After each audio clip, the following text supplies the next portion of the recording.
I found my dad's phone sitting on the kitchen counter the day he left for work and didn't come back. It was face down like he always left it, but the lock screen had the notification bubble. I told myself I would put it in the drawer and forget it. I didn't.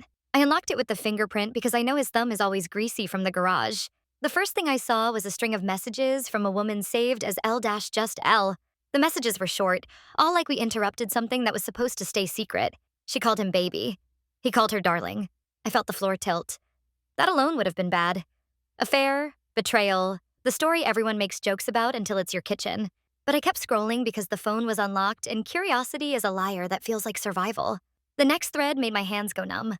Bank transfers, a new condo address in another city, screenshots of account balances moving money out of our joint savings. There was a photo of a check deposit with our account number circled, then a message from Dad to someone labeled accountant. The attached PDF said power of attorney forms had been prepared. He told accountant to get them notarized this week before she notices the deficits. He used she for mom, like she was an object in the plan. I read that line 3 times and the world turned into a small, hollow room where heat sat on my shoulders. I remember sitting on the floor and thinking, does this ruin us?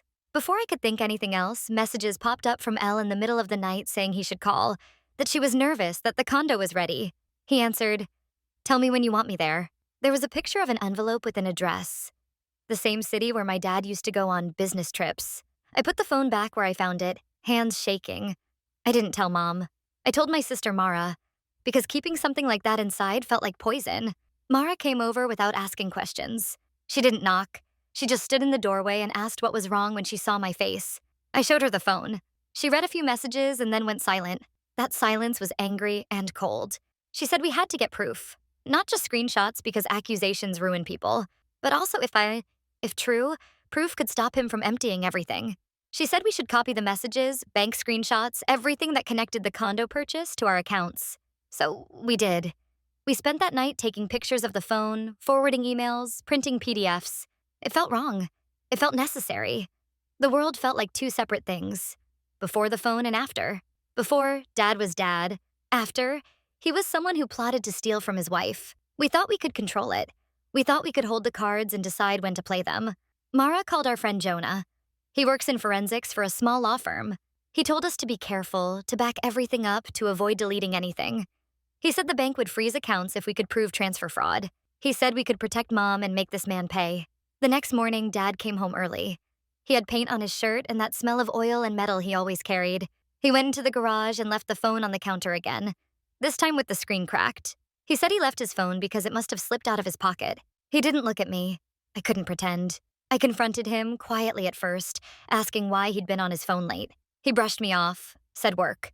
I told him Elle's name and watched his face change from annoyance to a kind of clinical calm that was worse than anger. He asked how I knew that name and I said I'd seen it. He told me I was being ridiculous.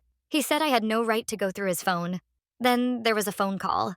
Dad's boss called. He answered and said, I need to leave. Now. He grabbed his jacket like someone escaped. He took the phone with him, but not before I saw a text flash on the screen from Elle. Coming. He excused himself and slammed the door too hard for it to be just a door. That night, Mara and I packed a folder.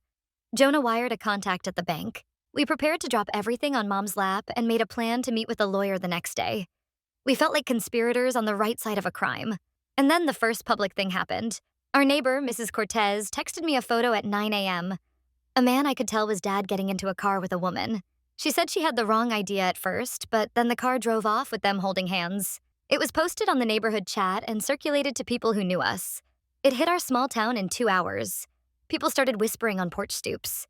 My mother's best friend texted to ask if everything was okay. We brought the printed messages to Mom after lunch.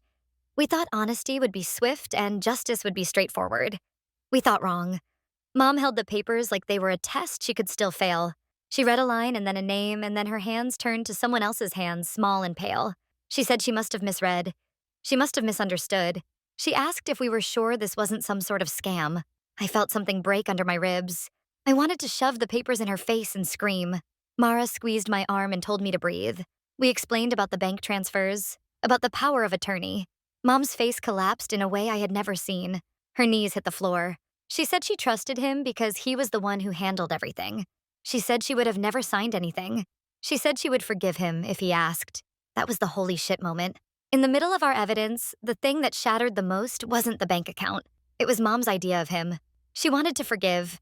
She wanted the world to stay as it had, even if the world was built on lies. Mara stormed because Mara cannot let people take advantage and because she is a hurricane. She accused Dad on everything: infidelity, theft, betrayal. He walked into the kitchen then, like the missing piece in a crime scene. He was calm, almost bored. He told Mom that it wasn't as she thought.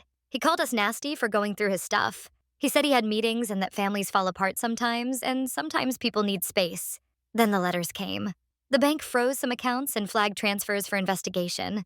The condo company sent a notice to us asking to confirm the purchaser. The purchase was under an LLC with Dad's initial on the paperwork. The accountant we had seen texts from was suddenly less available. Our house tax payments were missing. The bank put a temporary freeze and then sent a lawyer letter that asked for explanation and threatened garnishment. We thought we had a court battle to save our home. Instead, the family started to disintegrate. My brother Jake took Dad's side. He said people make mistakes and it was our job to forgive. He accused us of breaking the family apart for the sake of gossip. Friends picked sides. Mom's church started whispering. Mara couldn't sit with Mom anymore without getting into an argument. She called Mara cruel. Mara called her naive. I felt like someone watching my life from a distance, where my hands were warm and useless. There was a false victory. Dad agreed to attend couples counseling. He wrote a statement promising to stop contact with Elle and to cooperate with the investigation. For 2 weeks, he was sweet and apologetic. He paid back a chunk of money from his savings. He slept on the couch. We told ourselves that was the worst of it. We smiled in public and guarded our faces in private. Then the accountant's name showed up on the local news. He had been arrested for embezzlement from several clients, and our bank traced the clean transfers through a shell company he controlled. The money was scattered. The freeze lasted. The bank said our mortgage was at risk because of unpaid levies. Dad kept saying he had a plan, then he started not answering calls. Mara left the house with a suitcase the night we got the final letter from the bank. She said she couldn't live in the house of a man who would steal from his wife. Jake called her dramatic and told her she was choosing side. Mom called Mara's name, but not with anger, with fear. I was alone in the living room holding the family photo from our last holiday. I held it until my hands cramped, and then I set it face down and watched the dust collect. That was the symbolic death. I turned the photo away. I cut off the part of myself that had been safe. I felt like a traitor and a savior at the same time, and the two feelings made my head hurt. I collapsed into realness the night I went to Jonah's office, and he slid a subpoena across the desk. For a week, there was paperwork and lawyers for the bank. I learned the mechanics of theft. Shell companies, forged signatures, convenience checks. I watched Dad through a glass window in an interrogation room where he claimed he had only done what was necessary to secure our future. He said the other woman had nothing to do with the finances. She was just someone he loved. He said he would fix it. That was the moment I found honesty. Not because he gave it, but because I had exhausted all other options. I couldn't live pretending I hadn't read his messages. I couldn't forgive him like Mom wanted. I went to Mom and I said, I have everything. Not in a triumphing voice, but flat, tired. I told her about the condo, about the transfers, about the power of attorney drafts. I told her that I had given copies to the bank and the lawyer, and that we could keep the house if she would go to the bank with us and sign an injunction. She looked like someone waking up from anesthesia. She consented. We went together to the bank with Jonah and the lawyer and filed for temporary protection. The bank agreed to buy us time. The account holds were extended. The social whispers continued, but the legal ones showed progress. There was a confrontation in the living room that was everything messy and human. Dad sat across from us like he expected mercy. Mom read aloud one of his messages to Elle, where he called her his future. She read it not in an angry voice, but a voice that finally belonged to someone else. For the first time in months, she looked at him and asked why. He had no answer that could explain money or cheating or plans. He had excuses that sounded like thin rope. Consequences came like winter. Charges for the accountant, civil suits, the bank negotiating a repayment plan that would mean at least 10 years of struggle. Dad was charged in a complaint for conspiracy and fraud. He hasn't been arrested yet, but he cannot hold a financial position anymore. He moved out to a small apartment because Mom wanted space and because he wanted stealth where no one would find him. Jake stopped talking to Mara and me for a while.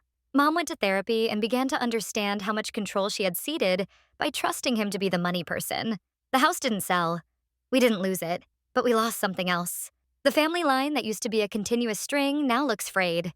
We meet less. We speak in measured bursts.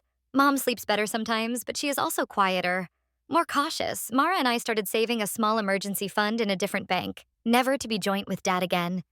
I stopped leaving my phone unlocked on the counter. Months after the phone, there is a new normal. The mornings are quieter, more deliberate. Mom has boundaries now. She tells people she's taking control, and it's weirdly beautiful to hear her say it. Dad sends apology letters, but over email. Formal, cleaned of the raw messages I found. I read them, and I know words can't undo the mess. I also know that the truth, even found by accident on a cracked phone, kept us from being outmaneuvered in our own home. I still wonder sometimes if I should have left the phone alone. I still get haunted by the way the kitchen looked the day everything fell apart. A coffee ring on the counter, a cracked screen, a chair pulled back. But then I think about Mom's signing away rights she didn't know she had, about the bank drafts moving at night. I think about being the one to show her the paper that let her choose for herself. The opening image was a phone left on the counter like nothing happened. The closing image is this. Mom sitting at the kitchen table writing checks herself, slow and careful, with Mara beside her teaching her how to password every account. Trust is different now. It's smaller and harder earned, but it's real. And at the end of my days of furious panic and dark silence, that felt like something worth keeping.